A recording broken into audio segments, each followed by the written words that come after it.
കോട്ടയം നഗരസഭയിലെ 211 കോടിയുടെ തട്ടിപ്പ് വിജിലൻസ് അന്വേഷിക്കണമെന്ന LDF.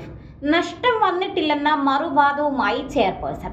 പതിറ്റാണ്ടുകളായി UDF ഭരിക്കുന്ന കോട്ടയം നഗരസഭയ്ക്കെതിരെ ഉയർന്ന 211 കോടി രൂപയുടെ ക്രമക്കേടിൽ വ്യാജരേഖ ചമയ്ക്കൽ, പണാപഹരണം എന്നിവയുൾപ്പെടുത്തി വിജിലൻസ് അന്വേഷണം നടത്തണമെന്ന ആവശ്യവുമായി ഇടതുമുന്നണി നേതാക്കൾ രംഗത്ത്. ഭരണത്തിലുള്ള UDFും BJPയുമായുള്ള കൂട്ടുകച്ചവടത്തിൽ ജനങ്ങൾ ബന്ദികളായിരിക്കുന്നുവെന്നും ചെയർപേഴ്സണും വൈസ് ചെയർമാനും രാജിവെക്കണമെന്നുമുള്ള ആവശ്യവുമായി LDF ഈ മാസം 20-ന് നഗരസഭയ്ക്ക് മുൻപിൽ ധർണ നടത്തും. 20 വർഷത്തിലേറെയായി നഗരസഭ ഭരിച്ചുകൊണ്ടിരിക്കുന്ന UDF അഴിമതിയെ സ്ഥിരം സംവിധാനമായി മാറ്റിയെന്നാണ് അക്കൗണ്ട്സ് വിഭാഗം പരിശോധനയിൽ വെളിപ്പെട്ടിരിക്കുന്നതെന്നും LDF നേതാക്കൾ പറഞ്ഞു. അഴിമതി ജീവനക്കാരുടെ തലയിൽ കെട്ടിവെച്ച് തലയൂരാനുള്ള ശ്രമമാണ് ചെയർപേഴ്സൺ നടത്തുന്നതെന്നും നേതാക്കൾ കുറ്റപ്പെടുത്തി. 2023 ഡിസംബർ 22-ന് തദ്ദേശ വകുപ്പ് ജോയിന്റ് ഡയറക്ടർ പ്രത്യേക പരിശോധന നടത്താൻ ഉത്തരവിട്ടത് തന്നെ ക്രമക്കേടുകൾ ബോധ്യപ്പെട്ടതിനാലാണ്. ഈ വസ്തുത 1 വർഷമായിട്ടും കൗൺസിലിൽ അവതരിപ്പിക്കാതിരുന്നത് കോൺഗ്രസ് നേതൃത്വത്തിന്റെ തീരുമാനപ്രകാരമായിരുന്നുവെന്നും ഇതിൽ തിരുവഞ്ചൂർ രാധാകൃഷ്ണൻ MLAക്ക് പങ്കുള്ളതായും നേതാക്കൾ ആരോപിക്കുന്നു. നഗരസഭയുടെ 20 വർഷത്തെ കണക്കുകളിൽ പൊരുത്തക്കേടുണ്ടെന്നും ചെക്ക് ആൻഡ് ഡ്രാഫ്റ്റ് രജിസ്റ്റർ സൂക്ഷിക്കുന്നില്ലെന്നും നഗരസഭയിലെ സാമ്പത്തിക ക്രമക്കേടുമായി ബന്ധപ്പെട്ട മുനിസിപ്പൽ ഡയറക്ടറേറ്റ് ഓഫ് വിജിലൻസ് നടത്തിയ പരിശോധനയിൽ കണ്ടെത്തിയിരുന്നു. ബാങ്കുകളിലെ റീകൺസിലിയേഷൻ സമയബന്ധിതമായി പൂർത്തിയാക്കിയിട്ടില്ല.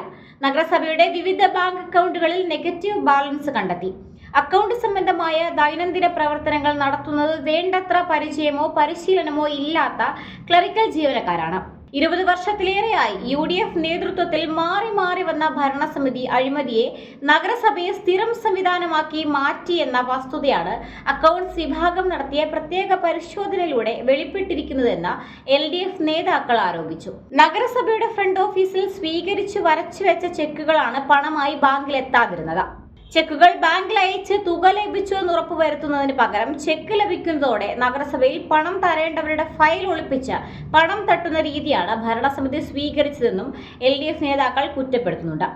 അഖിൽ വർഗീസ് എന്ന ജീവനക്കാരൻ ഉൾപ്പെടെ നടത്തിയ പെൻഷൻ ഫണ്ടിലെ തട്ടിപ്പ് പുറത്തു വന്നിട്ടും അതിനേക്കാൾ വലിയ തട്ടിപ്പ് സംശയിച്ചതിന്റെ തുടർച്ചയായി നടന്ന ഓഡിറ്റ് പരിശോധനയ്ക്ക് അനുകൂലമായ നിലപാടല്ല ഭരണ നേതൃത്വം സ്വീകരിച്ചത്.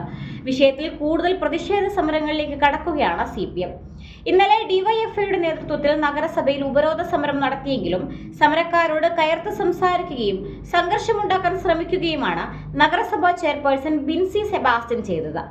LDF ഭരിക്കുന്ന സഹകരണ സംഘങ്ങളിൽ നടക്കുന്ന ചെറിയ തുകകളുടെ തിരിമറി പോലും വലിയ പ്രാധാന്യത്തിൽ പ്രൈം ടൈമിൽ ചർച്ച ചെയ്യുന്ന മാധ്യമങ്ങൾ UDF ഭരിക്കുന്ന സംഘത്തിൽ നടന്ന കോടികളുടെ തട്ടിപ്പ് വേണ്ട പ്രാധാന്യത്തോടെ ചർച്ച ചെയ്യുന്നില്ല എന്ന ആരോപണവും LDF നേതാക്കൾ ഉന്നയിക്കുന്നുണ്ട്.